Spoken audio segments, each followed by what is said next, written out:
Salam dan bahagia, Bapak Ibu guru hebat. Jumpa lagi di channel video Bu Eli, seri Kurikulum Merdeka. Baik, pada kali ini kita akan membahas proyek penguatan profil pelajar Pancasila atau P5, yaitu pada fase E atau kelas 10. Penekanannya adalah membahas modul proyek P5, bagaimana menyusun modul proyek P5. Di akhir video, Bu Eli akan menyampaikan model satu lembar dari pembuatan modul Project P5 yang Bu Eli sudah rancang ya. Bapak Ibu guru, silakan menonton video ini sampai habis supaya mendapatkan pemahaman yang komprehensif dan bisa diterapkan. Nah, sebelumnya mohon bantuan men-share, like, share, komen, dan juga subscribe supaya channel ini lebih berkembang dan bermanfaat bagi kita semua, khususnya praktisi pendidikan, praktisi atau pendidik ya, supaya meningkatkan proses pembelajaran di dalam sekolah ya. Baik, dasar hukum untuk pembahasan proyek penguatan profil pelajar Pancasila atau P5 itu kita ambil dari kebijakan terbaru yang ada di Kemendikbudristek 262-M/2022. Sebelum melaksanakan proyek penguatan profil pelajar Pancasila, hal-hal apa yang mendasar yang perlu kita pahami dan kita mengerti supaya bisa melaksanakan proyek P5 ini dengan tepat sasaran dan menghasilkan capaian yang sesuai dengan kompetensi dan karakter pada profil pelajar Pancasila. Mari kita mulai. Proyek penguatan profil pelajar Pancasila pada bahasan menyusun modul proyek P5 untuk fase E. Nah, dasar kebijakan sudah disampaikan di awal tadi, yaitu yang terbaru di nomor 262/M tahun 2022. Ini adalah perubahan atas Kemendikbudristek nomor 56/M 2022 tentang pedoman penerapan kurikulum dalam rangka pemulihan pembelajaran pasca COVID ya. Nah, Bapak Ibu, proyek penguatan profil pelajar Pancasila itu terdapat dalam struktur kurikulum di halaman 14 ini ya Bapak Ibu. Sebanyak atau dialokasikan sekitar 30% total jam pelajaran per tahun ya. Jadi selain pembelajaran intrakurikuler, maka struktur kurikulum untuk SMA atau MA juga terdapat proyek penguatan profil pelajar Pancasila. Artinya proyek P5 ini adalah bagian dari pembelajaran, tetapi namanya pembelajaran proyek.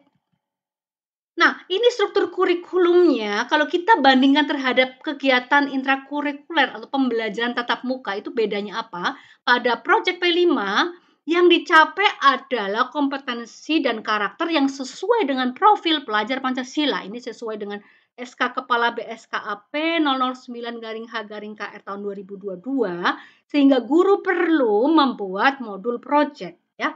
Yang membuat siapa? Bukan individu atau per individu atau perorangan, tetapi tim fasilitator proyek yang ditunjuk oleh sekolah ya. Dan di dalam hal ini adalah gabungan guru ya. Ini berbeda dengan kegiatan intrakurikuler yang guru tersebut masing-masing individu membuat modul ajar ya, baik fase E atau F yang sudah Bu Eli sampaikan pada video-video sebelumnya. Silahkan bisa diklik kembali. Nah, kompetensi dan karakter adalah tujuan dari atau capaian besar dari sebuah pembelajaran proyek ya. Kompetensi dan karakter yang sesuai dengan profil pelajar Pancasila harus merujuk pada 6 dimensi profil pelajar Pancasila ini ya. Bapak Ibu guru tentu sudah banyak yang paham tentang ini. Nah, dimensi dan elemen profil pelajar Pancasila sudah ditetapkan oleh pemerintah ya. Ada 6 dimensi, mulai dari beriman, bertakwa kepada Tuhan Yang Maha Esa dan berakhlak mulia, dan seterusnya sampai kreatif. Ada 6 dimensi. Nah, masing-masing dimensi memiliki elemennya sendiri ya, Bapak Ibu.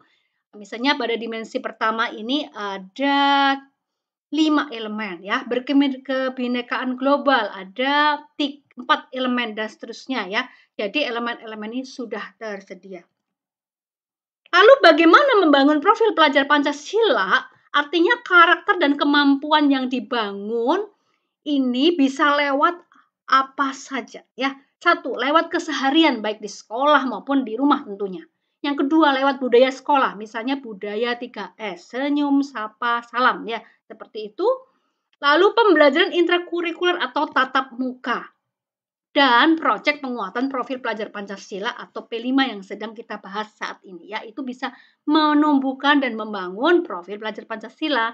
Selain itu juga ada kegiatan ekskul, ekstrakurikuler. Baik, Bapak Ibu Guru, alokasi waktu P5 untuk fase E itu terdapat di Kemendikbudristek 262 yang terbaru. Artinya pada fase E total JP-nya adalah sekian. Nah, Bapak Ibu Guru bisa menyesuaikan sesuai dengan kondisi kebutuhan peserta didik, kapasitas sekolah, kesiapan sekolah ya, sehingga bisa menentukan alokasi waktu dengan bebas paling cepat 2 minggu atau paling lama 3 bulan. Jadi ini durasi waktunya ditentukan masing-masing oleh sekolah ya. Jadi kalau misalnya cakupan proyek itu luas, implementasinya misalnya sampai ke masyarakat, pasti proyek dilaksanakan dengan lebih lama ya alokasi waktunya ya. Demikian tema proyek. Tema proyek terdapat pada halaman ini 72 sampai 74 Kemendikbudristek 262 ini Bapak Ibu ada 7 tema yang ditetapkan pemerintah. Nah, untuk SMA kita wajib memilih 3 tema per tahun ya. Bagaimana menentukan temanya nanti kita akan bahas.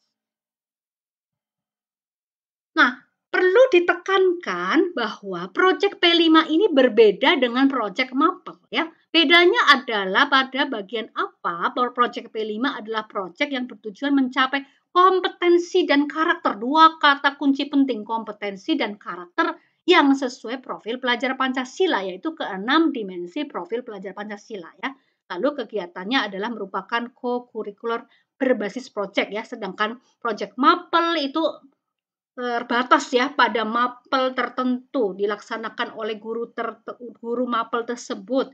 Pembelajarannya intrakurikuler bertujuan mencapai CP ya. Kegiatannya juga di dalam kelas seperti itu dan berbasis project based learning. Selanjutnya bagian yang perlu ditekankan lagi pada P5, karakteristiknya adalah lintas disiplin ilmu, kolaborasi semua mapel, tidak merujuk mapel tertentu atau suatu materi dalam mapel tertentu. Tidak harus dikaitkan dengan materi atau TP intrakurikuler ya Bapak Ibu. Lalu kontekstual, yaitu berbasis pada kebutuhan masyarakat, menggali, menyelesaikan permasalahan lingkungan sekitar sekolah atau masyarakat sekitar sekolah, dan melibatkan pakar di dunia kerja atau masyarakat, tokoh masyarakat, dan seterusnya. Waktu pelaksanaannya fleksibel, terpisah dari intrakurikuler, di luar jam tatap muka, dan dilaksanakan dan diselesaikan pada periode tertentu tanpa dibarengi pembelajaran intrakurikuler. Jadi misalnya Bapak Ibu mengupload project P5 ini pada setiap hari Jumat. Jadi full sepanjang hari Jumat itu tidak ada pembelajaran tatap muka. Semua peserta didik bekerja dengan tema projectnya masing-masing seperti itu. Atau mengalokasikan 3 jam terakhir dan setiap hari ya untuk melaksanakan project P5. Nah, atau juga bisa mengupload 1 bulan penuh atau 2 bulan penuh untuk melaksanakan ketiga tema project P5 ini ya. Jadi pada saat peserta didik melaksanakan project, maka peserta didik tidak belajar di dalam kelas, tidak belajar materi pelajaran tertentu ya. Semuanya belajar project sehingga lebih fokus, mereka lebih fokus dan Bapak Ibu guru juga bisa mengamati, mengetahui progres tercapaian kompetensi dan karakter P3 ya, profil pelajar Pancasila dalam tiap tahapan proyek. Jadi supaya lebih fokus dan hasilnya juga akan lebih sesuai sasaran. Nah, sekarang kita menuju bagaimana menyusun modul proyek P5. Ada bagian-bagian yang perlu kita garis bawahi. Yang pertama adalah dasar hukum. Modul project adalah salah satu perangkat ajar yang terdapat pada halaman 75 Kemendikbudristek 262 ya. Jadi modul project adalah salah satu perangkat ajar. Artinya kalau perangkat ajar maka ini perlu dimiliki oleh guru, dibuat oleh guru, dimiliki oleh guru. Nah, menyusun modul P5 itu bagaimana? Ini ada terdapat dalam halaman 76 ya. Di sini Bapak Ibu guru tidak perlu khawatir karena kita memiliki keleluasaan untuk membuat sendiri ya. Boleh memilih dan memodifikasi modul project profil yang tersedia sesuai dengan konteks, karakteristik, serta kebutuhan peserta didik. Nah, Bapak Ibu, di sini sifatnya adalah fleksibel. Berdasarkan apa? Berdasarkan tahap pengembangan modul P5 ya. Jadi kalau sekolah atau Bapak Ibu guru berada pada tahap awal, artinya bisa menggunakan modul project P5 yang sudah tersedia disiapkan oleh pemerintah, melakukan adaptasi modul sesuai dengan kondisi sekolah. Sementara kalau Bapak Ibu ada pada tahap berkembang, misalnya tahap berkembang ini adalah sudah biasa melakukan project based learning ya, tetapi belum melibatkan lintas disiplin ilmu misalnya ya, maka bisa menggunakan modul project profil yang sudah tersedia disiapkan oleh pemerintah, namun bisa melakukan modifikasi di beberapa bagian modul baik dari topik, tujuan, aktivitas maupun asesmennya sehingga lebih sesuai dengan kondisi dan kebutuhan peserta didik ya. Jadi menggunakan modul yang ada yang disiapkan pemerintah lalu dimodifikasi.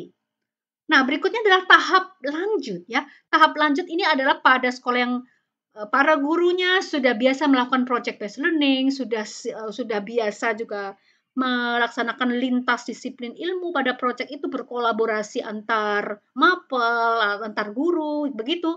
Ini namanya tahap lanjutan. Dengan demikian, merancang modul proyek bisa dilakukan secara mandiri, melakukan penyusunan modul proyek profil dari tahap memilih tema, tujuan, hingga pengembangan aktivitas dan asesmen secara mandiri. Nah, pada video kali ini Bu Eli memberikan contoh untuk tahap lanjutan karena di sini Bu Eli memberikan rancangan ya, memberi contoh rancangan yang dibuat oleh sendiri.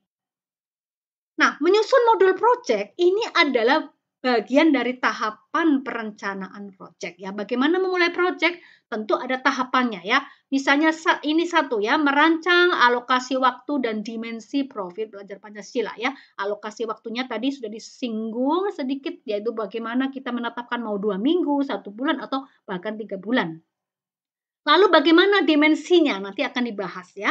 Lalu membentuk tim fasilitasi proyek ya. Ini akan mengkoordinir semua tema pada proyek, ketiga tema proyek tersebut. Ketiga, mengidentifikasi tingkat kesiapan satuan pendidikan ya. Lalu pemilihan tema umum ini juga akan kita bahas. Kelima adalah penentuan topik spesifik. Ini bisa melibatkan peserta didik bersama dengan tim fasilitasi proyek jika dirasa bahwa peserta didik sudah siap sampai ke tahap itu. Dan yang terakhir adalah merancang modul proyek ya. Tim fasilitasi bekerja sama dalam merancang modul proyek. Jadi modul proyek dirancang oleh tim fasilitasi proyek, bukan perorangan ya. Namun dalam hal ini contoh yang Bu Eli sampaikan ini adalah contoh yang Bu Eli buat sendiri ya. Ini sebagai contoh aja di dalam video ini ya, Bapak Ibu. Nah, sekarang kita memulai dari bagaimana memilih tema. Ada 7 tema yang disiapkan pemerintah ya. 3 tema harus diambil, harus dilaksanakan pada jenjang SMA ya.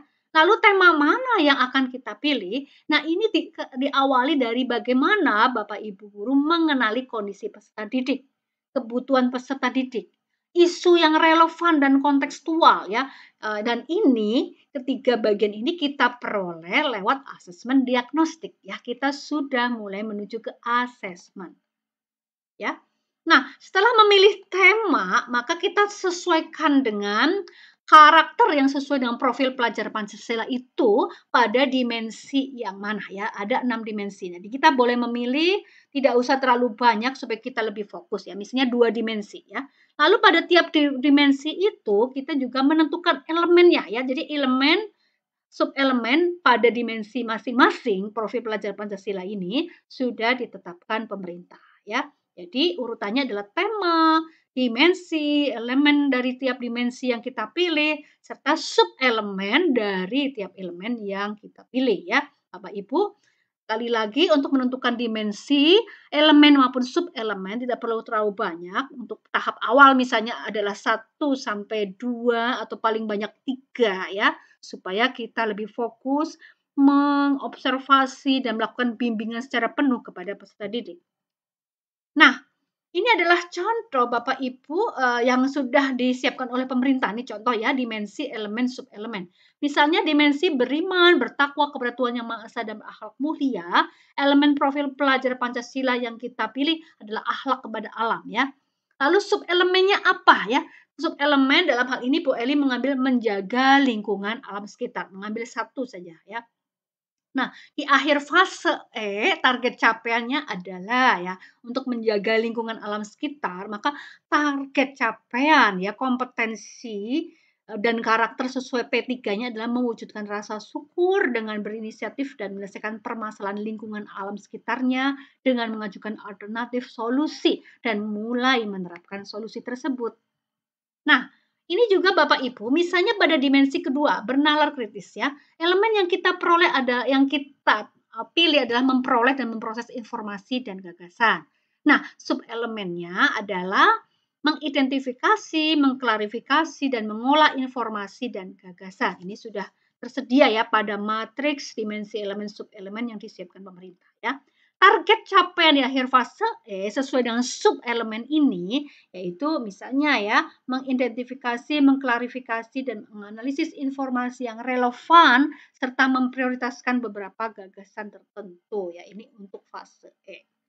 Nah, Bapak Ibu, terkait dengan pembelajaran, karena Project P5 ini adalah bagian dari pembelajaran, namanya pembelajaran project. Maka kita perlu melibatkan asesmen di sana. Mengapa? Karena asesmen dan pembelajaran itu sifatnya terpadu di dalam kurikulum Merdeka sebagai ciri khas dari kurikulum Merdeka ya. Ada 3 jenis asesmen. Asesmen diagnostik, baik kognitif maupun non-kognitif, asesmen formatif dan sumatif ya. Ketiga asesmen ini bisa diterapkan dalam pembelajaran proyek profil pelajar Pancasila. Nah, dasar hukumnya apa ya? Masih di Kemendikbudristek nomor 262 halaman 68 ya. Di sini adalah prinsip asesmen, yaitu asesmen atau penilaian merupakan proses pengumpulan dan pengolahan informasi untuk mengukur pencapaian hasil belajar ya, hasil pembelajaran proyek. Dan ini merupakan bagian terpadu dari proses pembelajaran. Jadi di sini sudah ditulis demikian ya Bapak Ibu. Lalu pada halaman 68 ya, di sini dinyatakan bahwa asesmen perlu dilakukan di awal pembelajaran. Kenapa? Karena kita perlu mengidentifikasi kebutuhan belajar peserta didik dan hasilnya digunakan untuk merancang pembelajaran yang tepat sasaran, yang sesuai dengan tahap capaian peserta didik. Jadi ada kaitannya dengan diferensiasi pembelajaran. Jadi meskipun Project P5 karena ini merupakan bagian dari pembelajaran yaitu pembelajaran project, maka juga ada pembelajaran terdiferensiasi atau berdiferensiasi di dalam pembelajaran project. Nah, ini adalah contoh dari asesmen diagnostik non-kognitif project yang Bu Eli buat ya.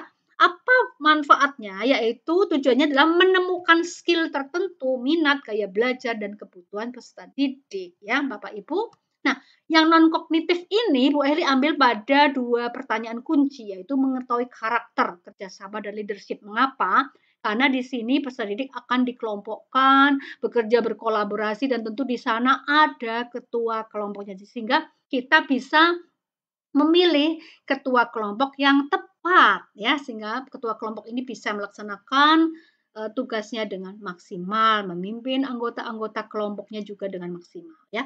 Yang kedua, pertanyaan pada minat peserta didik ya.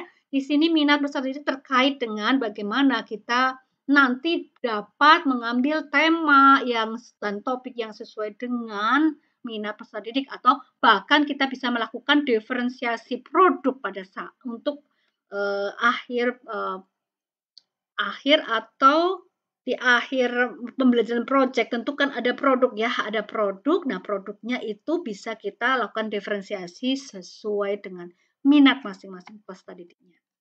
Nah, ini adalah contoh Bapak Ibu bagaimana kita membuat sebuah asesmen diagnostik non kognitif dengan cara yang mudah dan cepat. Hasilnya bisa kita lakukan rekapitulasi data lalu kita proses. Jadi Bu Eli menaruh instrumennya itu ada di Instagram. Ini alamat Instagramnya, Bapak Ibu bisa merujuk ke alamat ini. Nah, di sini pada kolom komentar peserta didik menuliskan ya apa yang ditanya pada instrumen ini. Nah, jika peserta didik tidak mempunyai Instagram misalnya, maka bisa dilakukan dengan tanya jawab lisan ya secara langsung di sini. Lalu datanya kita catat. Yang penting adalah kita punya datanya. Datanya perlu kita catat.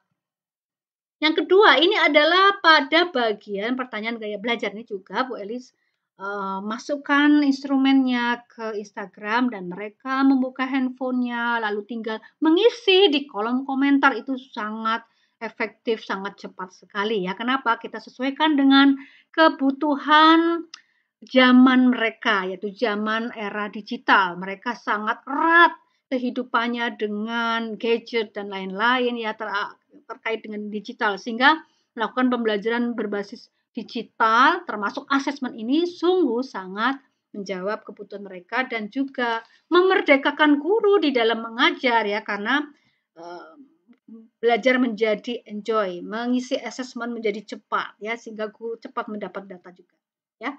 Berikutnya adalah asesmen diagnostik kognitif. Jadi ada non kognitif dengan pertanyaan yang tadi, sekarang kognitif ya. Ini terkait dengan bagaimana kita nanti menemukan latar belakang masalah lingkungan sekitar sebagai landasan untuk memilih tema ya. Ada 7 tema. Jadi kita akan memilih 3 tema ya. Tema yang mana itu bisa kita lakukan dengan cara memberi asesmen di awal pembelajaran, yaitu asesmen diagnostik kognitif.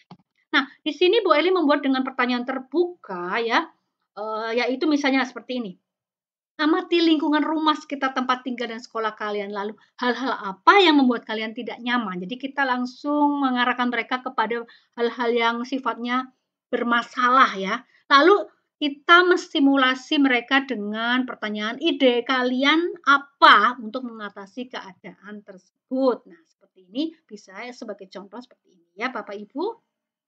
Nah, dari asesmen diagnostik kognitif yang ini, Bapak Ibu, sebagian besar peserta didik menjawab ternyata setiap tahun terjadi kebakaran hutan di lahan gambut di Provinsi Jambi, sehingga seringkali ada musibah kabut asap. Ya, kabut asap membuat tidak sehat, sesak nafas, tidak bisa sekolah dengan bebas, jam sekolah dikurangi sehingga cepat pulang ya. Ini terjadi di musim kemarau khususnya. Nah, sehingga peserta didik itu setelah mengisi ini kita bisa menentukan, oh kira-kira tema yang akan diambil terkait dengan polusi, pencemaran udara, kerusakan lingkungan, itu adalah gaya hidup berkelanjutan. Nah, seperti itu contohnya Bapak Ibu. Baik, kita menuju ke asesmen formatif ya. Asesmen formatif untuk proyek itu bagaimana? Nah, Bapak Ibu, kita perlu merancang rubrik asesmen formatif ya. Jadi asesmen formatif project-nya kita buat dalam bentuk rubrik ya. Tujuannya adalah melihat ketercapaian kompetensi holistik peserta didik dalam kegiatan proyek. Setiap tahapan proyek kita lihat, kita observasi ya. Berbasis pada tema dan topik proyek tentunya, kita lihat apakah kompetensi dan karakter P3-nya sudah tercapai. Seperti itu untuk asesmen formatif proyek. Nah, instrumen asesmennya sekali lagi itu bentuknya adalah rubrik. Ada berbagai bentuk, tetapi di sini Bu Eli membuat yang rubrik saja ya. Lalu bagaimana cara melaksanakan asesmen, teknik asesmennya ya. Bu Eli melakukan dengan 2 cara ya, yang sederhana yaitu mengobservasi, mengamati setiap peserta didik atau setiap kelompok pada rangkaian perjalanan proyek itu saat dilakukan. Lalu yang kedua adalah kinerja atau hasil proyek ya. Misalnya kinerja ini macam-macam. Misalnya setelah mereka membuat produk dari proyek misalnya poster ya atau hasil eksperimen berupa infografis, lalu kinerjanya itu bagaimana ya. Nah, contohnya begini Bapak Ibu guru. Mengamati tiap proses tahapan proyek adalah salah satu fungsi asesmen formatif ya. Jadi kita mengambil pada tiap dimensi ya, dimensinya apa, lalu sub elemennya apa ya. Jadi pada sub elemen ini kita buat rubriknya, lalu kita kelompokkan menjadi 4 bagian ya, 4 tahapan mulai dari belum berkembang, mulai berkembang, berkembang sesuai harapan, dan sangat berkembang. Nah, perhatikan pada stabilo biru di sini ada tata kerja operasional kompetensinya yang semakin meningkat, Bapak Ibu. Pada belum berkembang, peserta didik hanya memahami saja. Sementara mulai berkembang, selain memahami, mereka sudah mulai membiasakan dan berperilaku ramah lingkungan. Tidak lagi, maksudnya tidak nyaman kalau lingkungan sekolah gersang, maka mereka menanam di sana ya, misalnya seperti itu ya. Lalu berkembang sesuai harapan. Jadi selain memahami, mereka sudah berinisiatif menyelesaikan permasalahan lingkungan, alam sekitarnya dengan mengajukan gagasan. Jadi ada ide, ada gagasan yang mereka ajukan ya. Bagaimana kalau gagasannya, ide saya seperti ini Bu, untuk agar lingkungan sekolah bebas dari pencemaran udara. Nah, pada tahapan sangat berkembang, selain mengajukan ide ya, mereka langsung mengeksekusi ide itu, mengimplementasikan gagasan atau idenya sebagai solusi dari permasalahan lingkungan alam sekitar. Jadi di sini kelihatan ya Bapak Ibu, sudah semakin meningkat kompetensinya, levelnya. Yang kedua, pada dimensi benar kritis ya, sub elemennya apa? Ya, ini sub elemennya.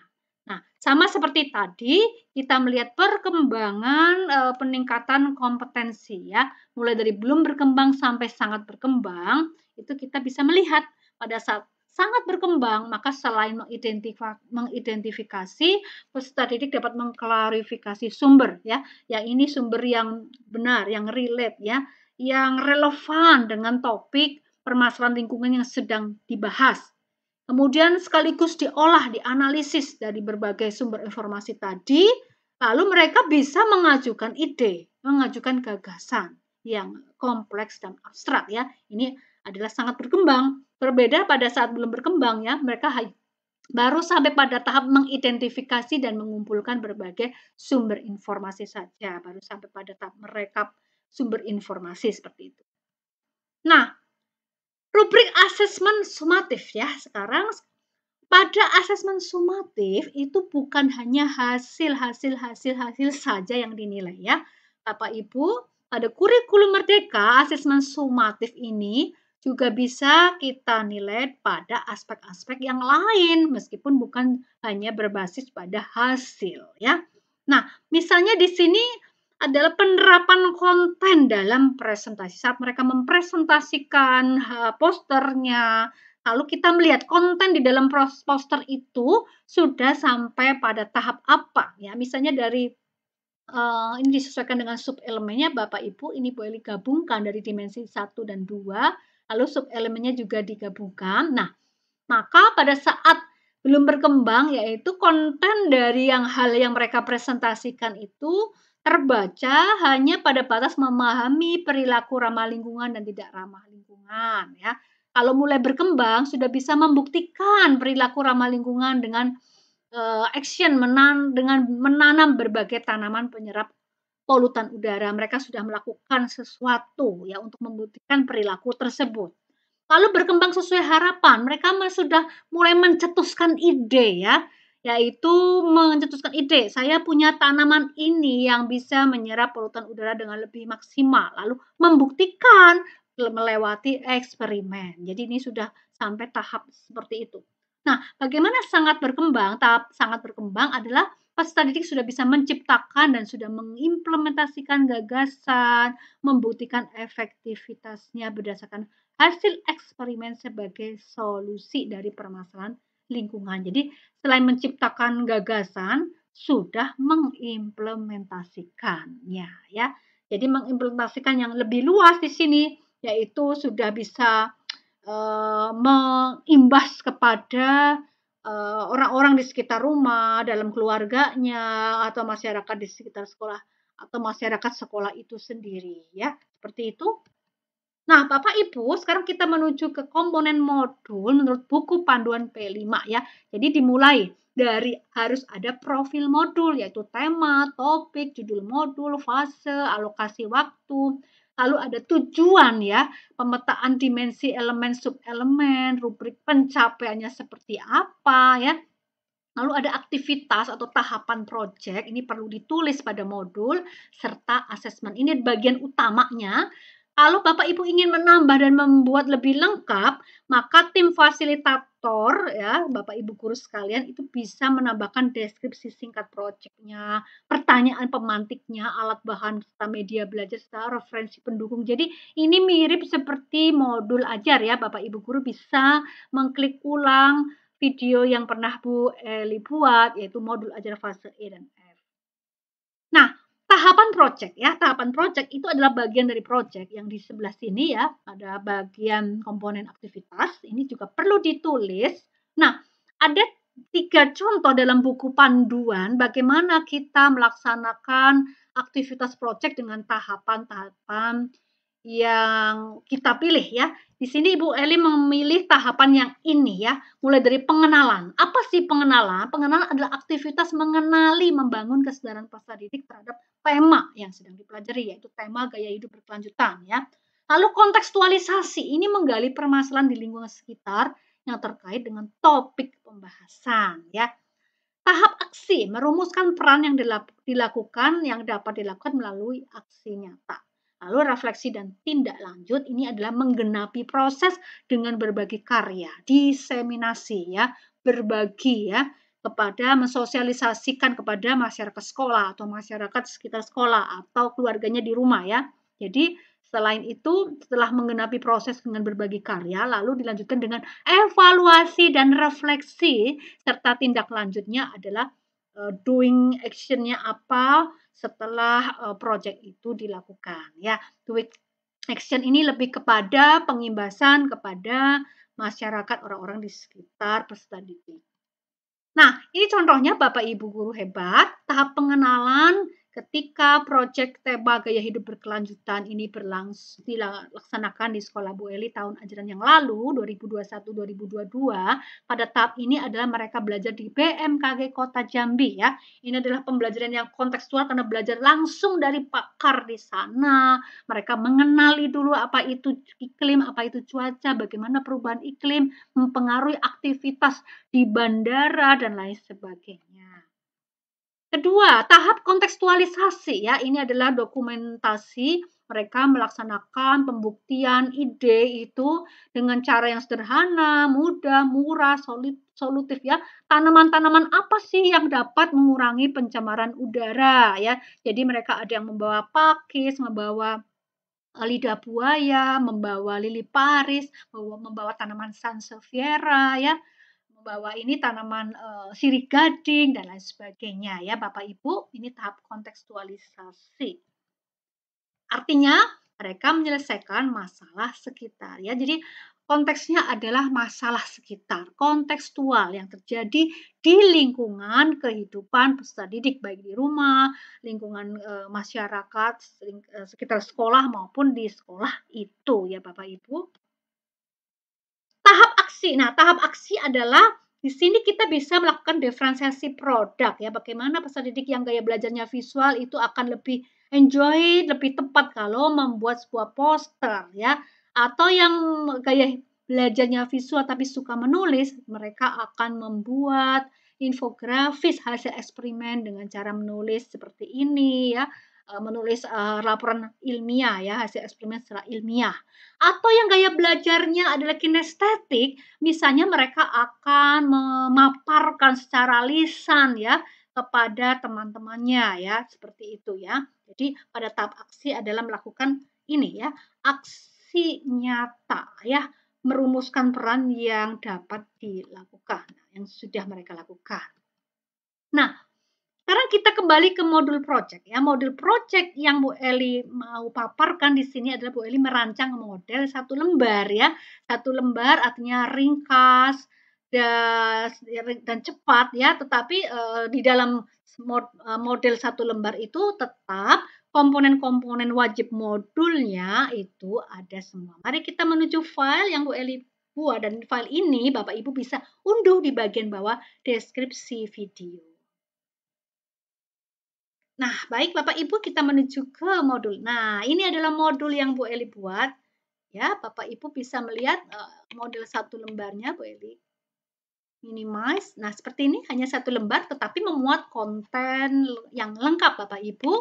Kita bedah satu-satu ya, mulai dari komponen profil ya, profil atau identitas ya, ada judulnya, ada fase dan kelas, ada alokasi waktunya, ada temanya, gaya hidup berkelanjutan, ada topiknya dengan nama yang kita buat menarik ya, aku dan tanaman penyerap polutan udara ya. Lalu ada identitas penulis ya. Dalam hal ini sebetulnya yang menulis adalah tim fasilitator project, jadi gabungan guru ya. Tetapi pada video kali ini Bu Eli memang yang membuat sendiri untuk sebagai contoh disampaikan kepada Bapak Ibu guru sekalian di channel ini. Ya, lalu ada nama sekolahnya dan tahun ajaran. Ini memang tahun ajaran yang lalu ya Bapak Ibu. Kemudian kita tuliskan dimensi elemen sub-elemen dari profil pelajar Pancasila. Tadi sudah dibahas pada slide yang tadi ya. Ini dimensi pertama, elemen sub-elemennya ini. Kemudian dimensi kedua, elemen sub-elemennya ini. Dan kita lanjutkan dengan target capaian ya. Target capaian sesuai dimensi elemen sub-elemen P3, yaitu di akhir fase E diharapkan peserta didik setelah melakukan proyek P5 itu mereka akan menunjukkan kompetensi dan karakter yang mana ya. Nah, di sini mereka bisa mewujudkan kesadaran peduli lingkungan ya. Kenapa? Karena elemennya adalah akhlak kepada alam ya. Lingkungan sekitar dengan menciptakan gagasan. Kenapa gagasan? Karena elemennya adalah memperoleh dan memproses informasi dan gagasan ya. Jadi ada relate gitu dengan dimensi elemen bahkan sub-elemennya, ada kata gagasannya ya. Tadi yang sub-elemen dimensi pertama juga menjaga lingkungan sekitar. Nah, seperti itu ya. Mewujudkan kesadaran peduli lingkungan sekitar dengan menciptakan gagasan dan mengimplementasikannya sebagai solusi. Ingat, solusi ya, karena dalam proyek itu peserta didik dilatih untuk memberikan solusi dari permasalahan lingkungan sekitar ya. Dalam hal ini adalah sesuai topiknya pencemaran udara. Nah, masuk kepada tahap dan aktivitas. Jadi ada 3 tahap Bapak Ibu, yang 4 tahap ya, yang hijau ini yang 4 tahap. Tetapi dalam setiap tahap kita tuliskan aktivitasnya ya. 1, tahap pengenalan, yaitu mengenal dan membangun kesadaran PD terhadap isu dan perubahan iklim dan pencemaran udara ya. Setelah mengenal isu perubahan iklim dan pencemaran udara lewat pemaparan guru, lewat narasumber, misalnya dari BMKG ya, mereka mengeksplorasi isu, bekerja kelompok, diskusi kelas, begitu Bapak Ibu. Lalu bisa juga melakukan kunjungan ke BMKG Kota Jambi atau bahkan pihak BMKG yang diundang ke sekolah. Tahap kontekstualisasi, tahap kedua, yaitu mulai menggali permasalahan di lingkungan sekitar yang terkait dengan topik isu perubahan iklim dan pencemaran udara ya. Mereka mengolah informasi dari berbagai sumber, mengorganisasi ya, termasuk memilih jenis tanaman penyerap polutan udara. Lalu dilanjutkan dengan eksperimen ya Bapak Ibu, ini dokumen di sampingnya, dokumen bukti pelaksanaan proyek Bapak Ibu ya. Yang ini pada saat Bu Edi di BMKG ya. Lalu yang ini ya tanamannya, ada tanaman sansevieria, lidah buaya, sirih gading ya, ini lili Paris dan lain sebagainya. Ini diuji ya. Ada yang menghitung daun, gimana sih dengan jumlah daun terhadap kemampuan menyerap polutan udara.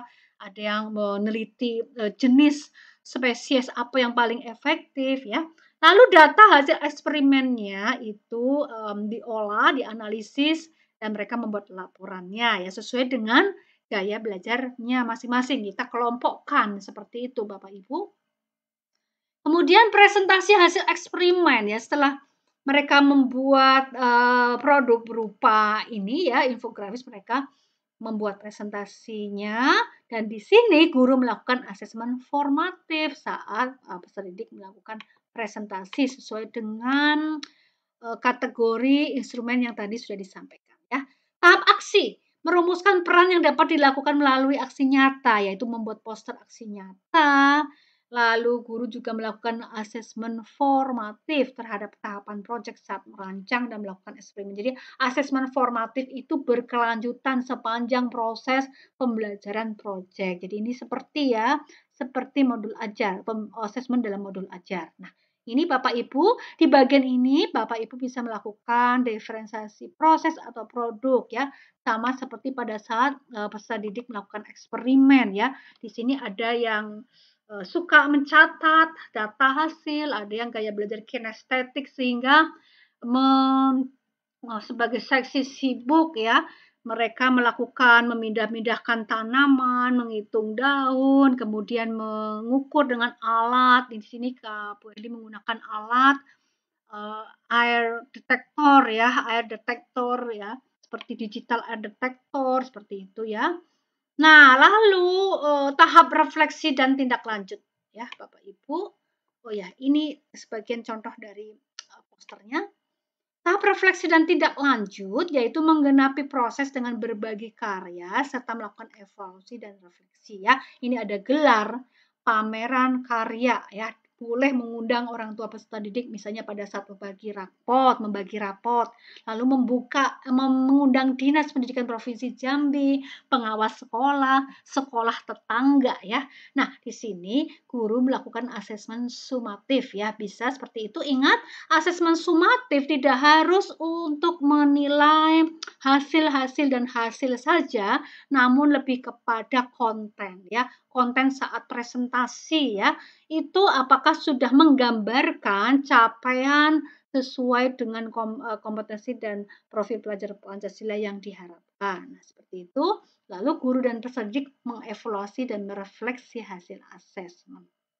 Nah, tindak lanjutnya bagaimana Bapak Ibu? Tindak lanjut adalah sosialisasi dan implementasi penanaman tanaman penyerap polutan udara baik di sekolah, lingkungan sekolah, dan rumah peserta didik ya.